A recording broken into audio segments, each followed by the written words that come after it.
Inkampani ehlinzeka ngogesi ebhekene nezinkinga zemali kanye nodlame olweyamene nobulili. Kulindeleke ukuba kube ngezinye zezihloko emhlanganweni osingethwe ngumengameli wezwe i-International Women's Forum ezindlini zombuso ePitoli.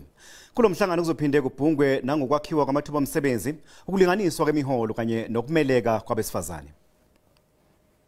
Umhlangano nabesifazane abangasomabhizinisi ukuzama ukuthola isixazululo sezinkinga ababhekene nazo. Njoba esithinta ubulili ziseqhulwini lezinhlelo zakhe, umengameli uRamaphosa osenxuse ukuba kuphele ukucwasana ngokobulili. In our conversations we will be talking about how much more work still needs to be done to ensure that we get rid of the inequality that still exists between men and women in our society, in the workplace as well. Kulindeleke ukuthi zibe seqhulwini kulomhlangano izinkinga ezidalwa ngumnotho ontengantengayo kanjalo nezinkinga esibhekene neEskom.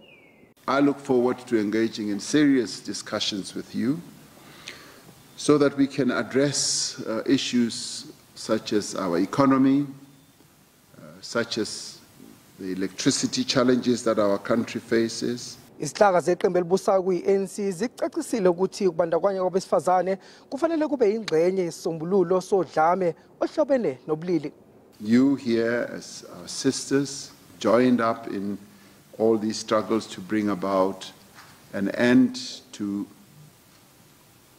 abuse of women, the continued practice of patriarchy. We join you in that. Njoba ke umengameli elungiselela ukuba nguhlalo we-AU ngenyanga ezayo, ufunga wagomela ukuthi uzokwenza isiqinisekiso sokuthi izindaba ezithinta ukunikezwa kwabesifazane amathuba zihamba phambili. Ngumengameli wezindaba ze-SABC ePitoli.